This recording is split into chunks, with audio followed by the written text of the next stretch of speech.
Greetings, everyone. This is Lieutenant Colonel Alan West, and welcome to the Steadfast and Loyal podcast. You gotta light 'em up before they burn it down.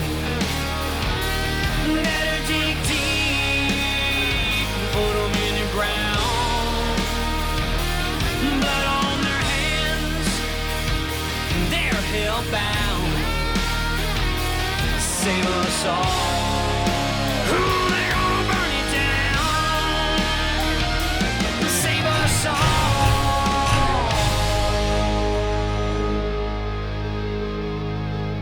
before they burn it down.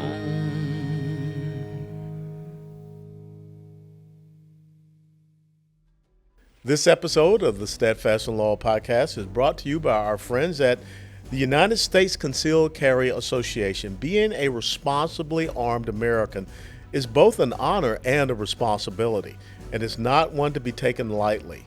If you own a gun, then you need the self-defense education, training, and self-defense liability insurance that you get with a USCCA membership. Click Learn More below right now to explore your membership options, which are risk-free with the USCCA's bulletproof money-back guarantee. Don't wait. Click Learn More right now. And as always, the USCCA is not an insurance company. A policy has been issued to the USCCA by Universal Fire and Casualty Insurance Company.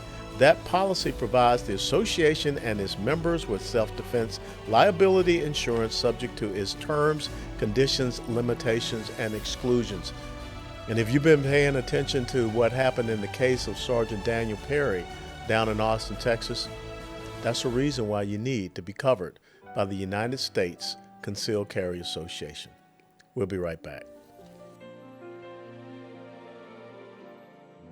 Hey, greetings, everyone. Welcome back to the Steadfast and Loyal podcast. And I'm here continuing on with our series of talking to school board candidates and trustees up here in North Texas, because, again, the most important elected position here in the United States of America, school board, and we've come to understand why.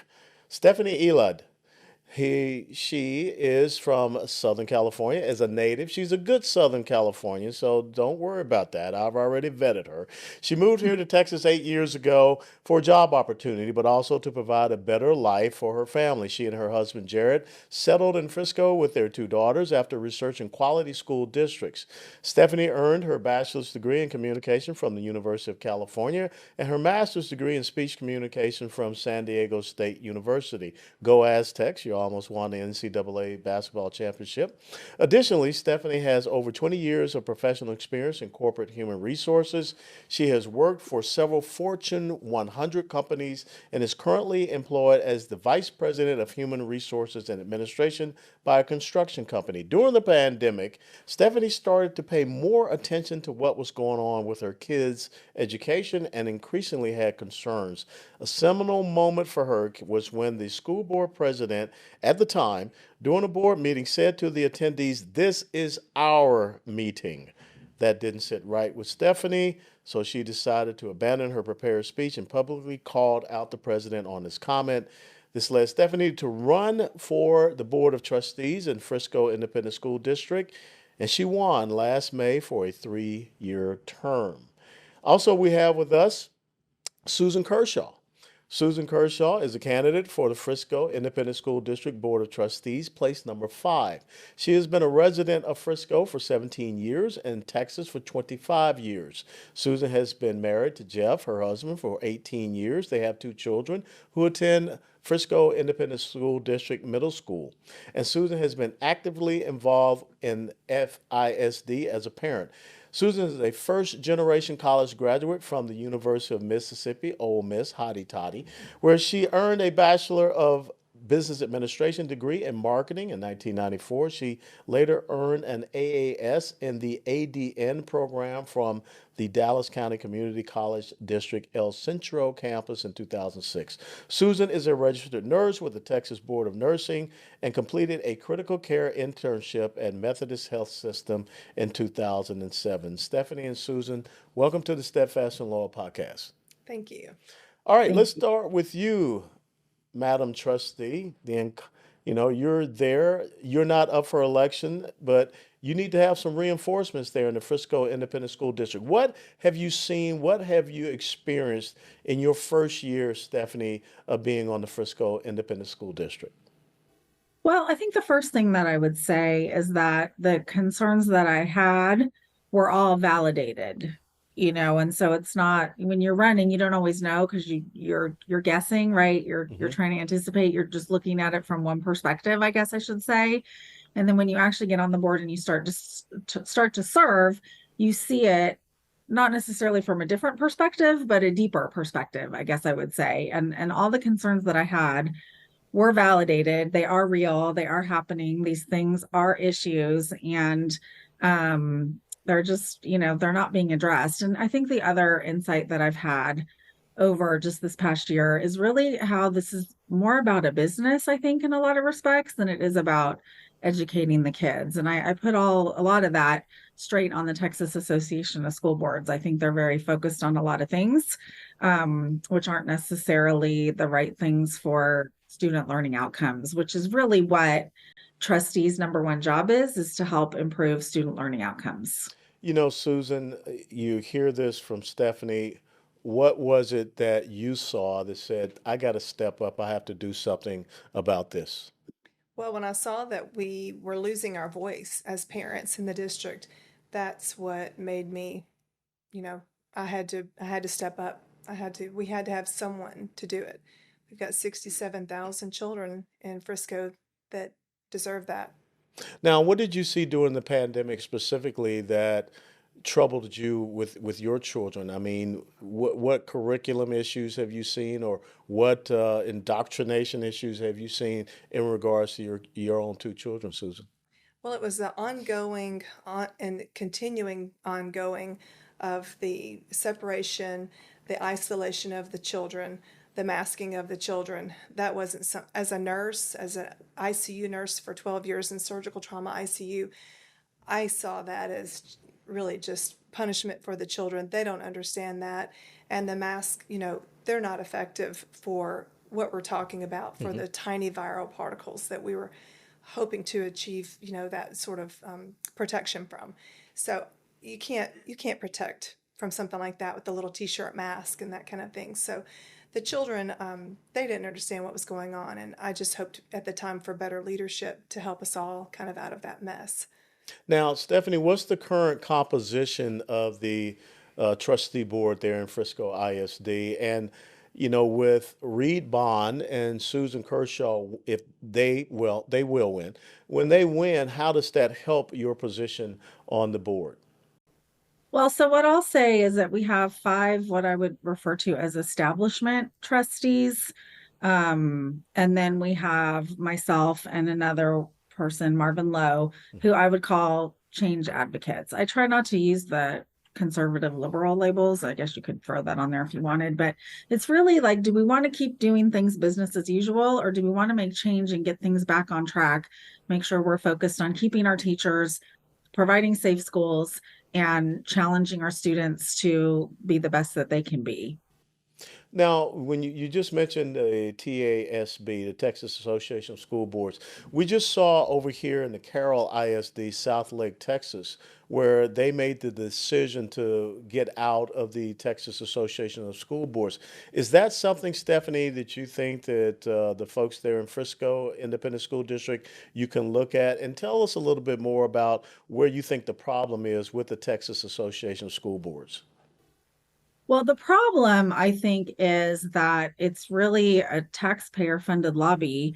And I think that it's really, like I said, not focused on student learning outcomes. I went to a conference last September that was in San Antonio, and it I was really surprised. We had ACLU attorneys teaching the seminars to the trustees for their professional development about certain controversial issues like library books and bathrooms was the other one. And I thought, really, we're bringing in ACLU attorneys and ACLU advocates to basically teach the way that things are, instead of saying this is a perspective. It was, here's what you need to do. You need to allow boys and girls locker rooms and girls sports and in the restrooms and vice versa. They actually said that in the seminar to a room of, I don't know, 75 or 100 trustees.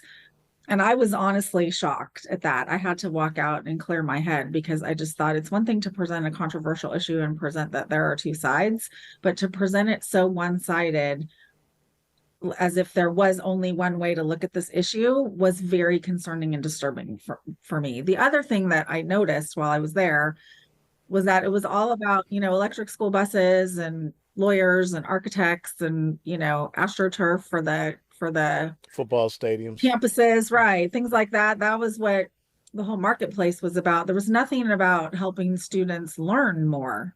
And I figured there'd be, some different programs or some different things. I couldn't find it. So that was concerning. Susan, you're out there on the campaign trail now. What are parents saying to you? What are the hot button issues that you are experiencing with the parents or just the residents there in Frisco? From the parents' perspective, they're talking about their children on the Chromebooks nearly 100% of the time that they're in school. Meanwhile, we've got people coming in. Now, Chromebooks? Yes. Explain Chromebooks. They're small laptops. Okay. And these are also what the teachers have been assigned to use in the classroom. And so they're small and they're small laptops. And so all of the material that the children are learning comes, and I'm not saying all of it, but so much of it is coming in through applications and through online streamed lessons. And the teachers, what I'm hearing from the teachers is that they're no longer they no longer have the autonomy as a teacher. This is their art, their craft that's really being usurped by these applications and streamed online lessons that, by the way, can be changed with the flip of a switch anytime to meet any agenda. And the parents don't have, access to these. We don't, it's not like a book that you can bring home and review the content of the lessons or maybe preview the lessons for your child as a supplement to their learning like our parents did. This isn't something that we have an option for anymore. So Now, they're the upset. kids don't actually take these little mini laptops home. They do. So, I mean, but can you as a parent access that in any way, or you can go in and see what the terminal learning objectives are or something? There are some methods that we can get into it. You've got to get into their accounts and get into it.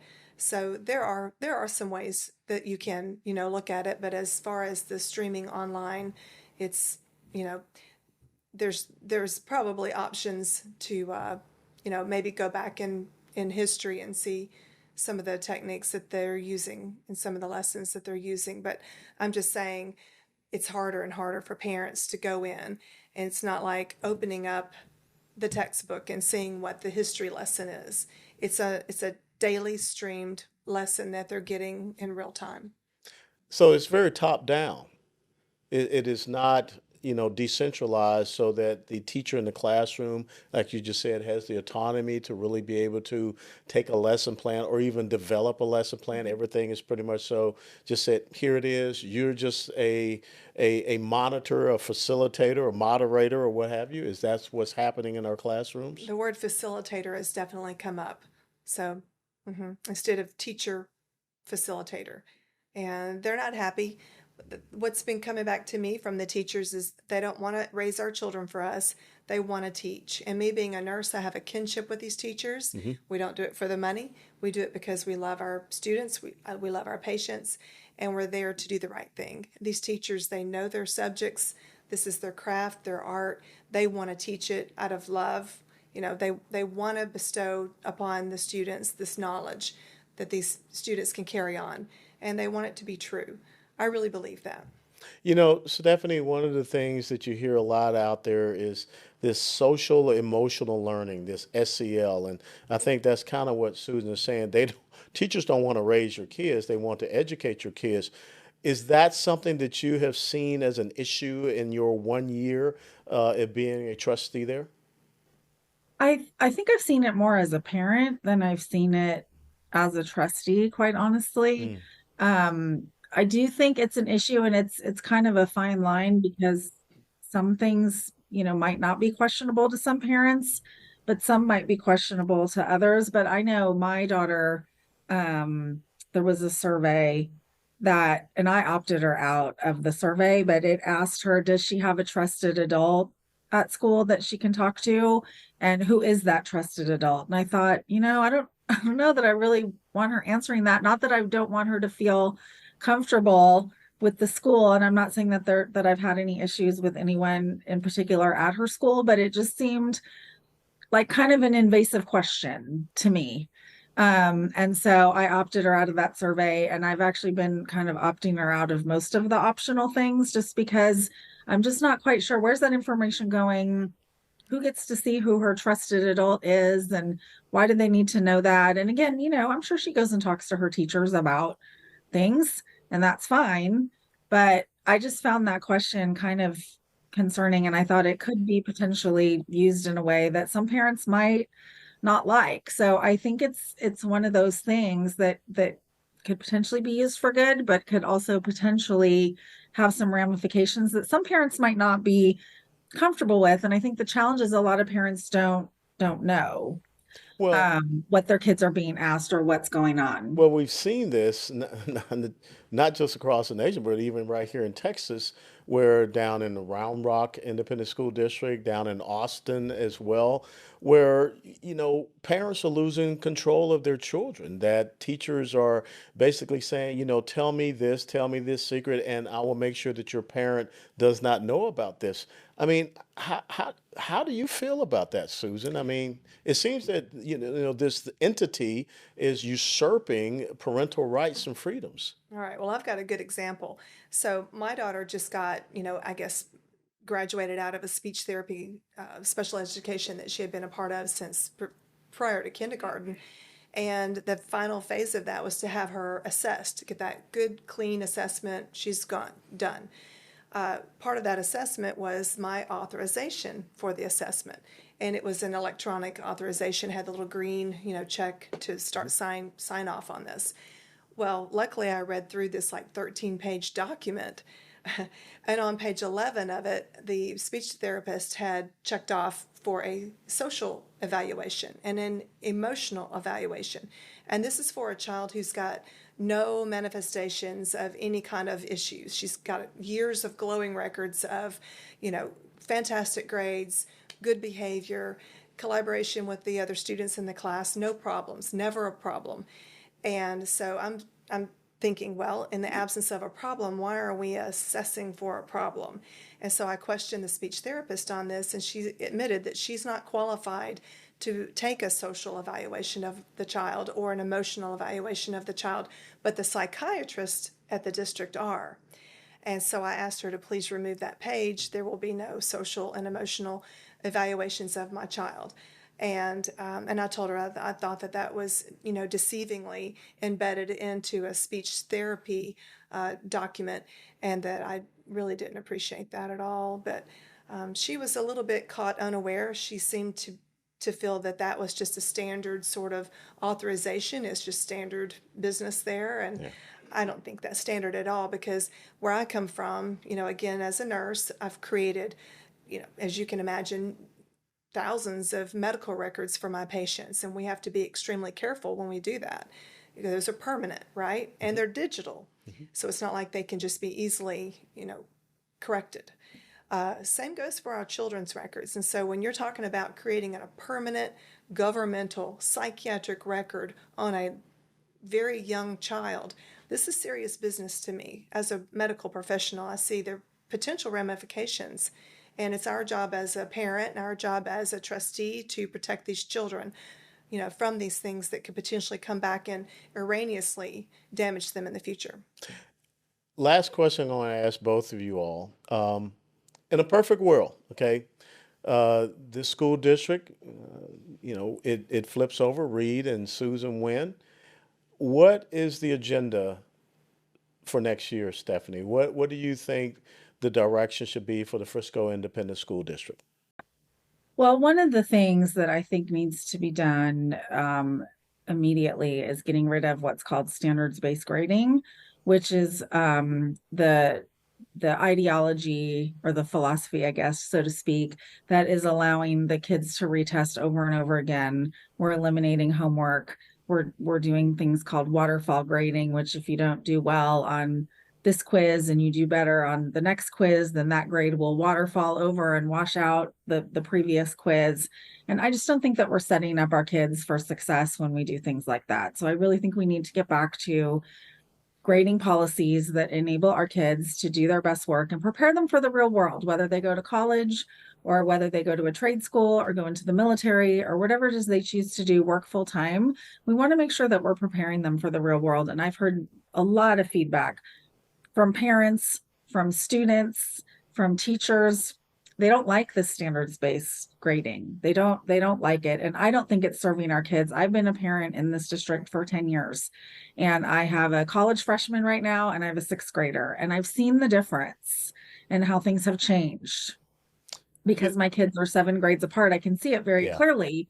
And I think we're going to a place where we're just not teaching kids how to be responsible, successful adults out in the world when we do these things. Part of growing up is failure, and you cannot erase failure.